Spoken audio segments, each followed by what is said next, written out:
Bonjour à tous et bienvenue sur Monocommander où on parle du format Commander multijoueur sur Magic the Gathering.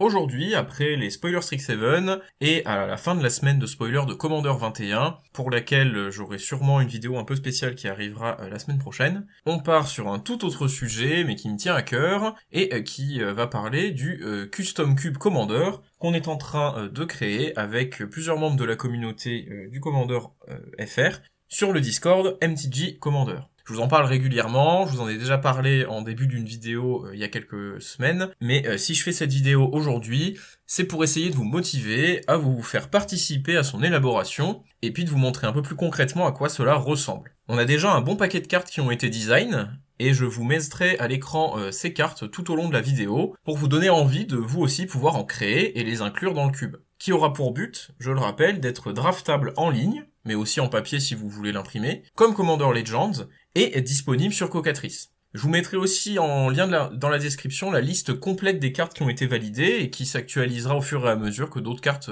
rejoignent le cube.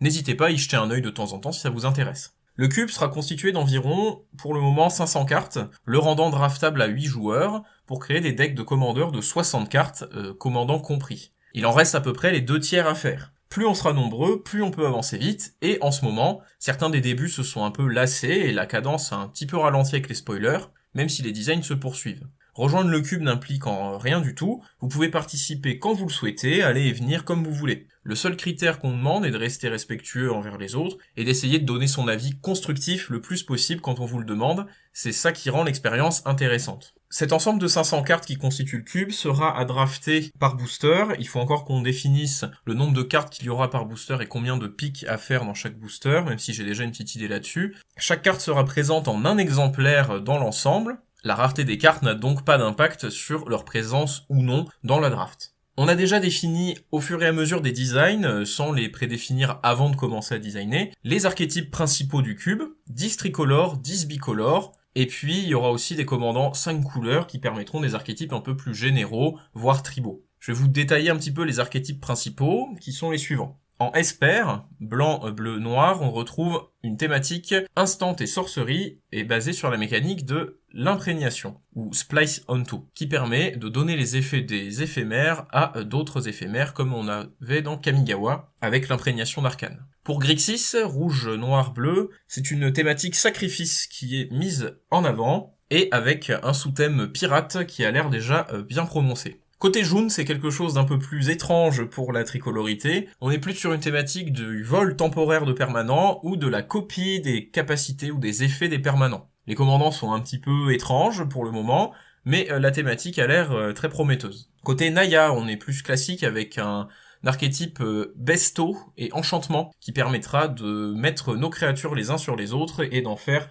des gros tons. Pour Bant, classique aussi, on est sur une thématique blink ou effet d'entrée d'arrivée en jeu, avec à sa tête une tortue géante qui vous permettra de répéter à l'infini vos effets d'arrivée en jeu. En Abzan, on est sur des stratégies plutôt axées sur le cimetière, avec de la récursion, et des cartes qui feraient vraiment très peur si elles étaient avec les autres cartes existantes dans Magic, ce qui ne sera pas le cas dans le cube vu que l'ensemble des cartes, sauf peut-être quelques terrains de fixing, seront des cartes exclusives conçues par nous. Pour Jeskai, on est sur une mécanique un peu plus agressive avec un deck basé sur le combat et la mécanique héroïque qui demandera de cibler nos créatures avec des sorts d'éphémères ou de rituels. En Sultai, on part sur une thématique artefact ou colorless qui a déjà un commandant axé sur la mue et a beaucoup de potentiel également. Pour Mardu, c'est aussi une stratégie un peu originale qui va à l'inverse de ce qu'on connaît déjà dans certains commandants Mardu comme Queen Marchesa, avec des effets de punition du monarque. Donnons le monarque à nos adversaires pour leur infliger des taxes et autres châtiments. C'est une mécanique qui sera plutôt fun, peut-être suffisamment forte au vu des commandants qu'on a déjà design,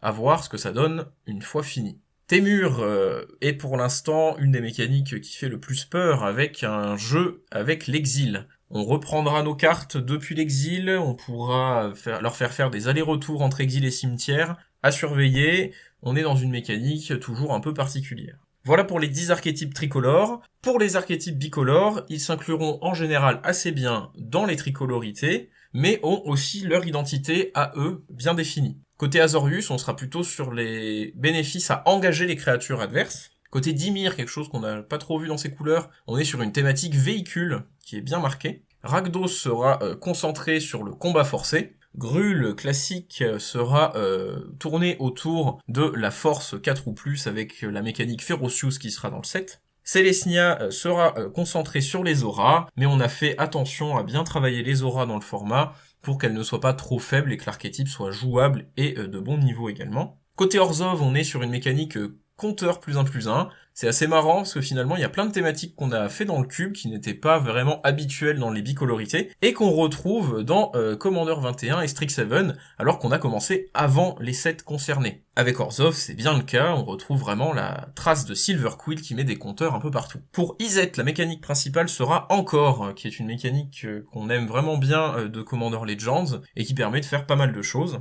Golgari sera axé sur les terrains avec le cimetière et une sous-thématique artefact, mais on est vraiment plus concentré sur les terrains. Boros, un petit peu comme Lorehold, sera basé sur la défausse soi-même, donc on remplit son cimetière pour faire des choses avec. Et enfin, Simic, comme dans Strix7, encore une fois, sera un deck plutôt basé sur les jetons de créatures ou autres jetons. Pour ce qui est de la façon de design, c'est assez simple, on utilise des sites tiers comme MTG Design, qui est celui où je regroupe tout, qui permettent de design des cartes très facilement. Je soumets tous les jours un thème sur le Discord, qui peut être soit soumis à un vote du groupe si c'est un commandant, pour n'en prendre qu'un seul, soit un espace ouvert où tout le monde peut proposer sa carte qui correspond au thème, et avoir des votes pour ou contre, permettant parfois d'inclure plusieurs cartes d'un coup sur le même thème. Non seulement ce projet devrait permettre une expérience de jeu super sympa et innovante, une fois terminé, mais il a aussi d'autres avantages. Il permet de s'améliorer sur les règles du jeu. En concevant des cartes et en ayant le retour des autres, on se rend vite compte que pas mal d'interactions, de façons d'écrire les cartes, permettent ou non des synergies ou des anti-synergies. On améliore aussi sa vision du jeu en général, en déterminant plus facilement ce qui est trop fort ou trop faible, ou en identifiant facilement des combos. Et en plus, le design de cartes est vraiment une bonne expérience de façon générale. Tous les participants qui ont contribué signent leurs cartes et auront évidemment accès au fichier complet sur Cocatrice que je centralise pour permettre de jouer et de partager le cube avec qui ils veulent.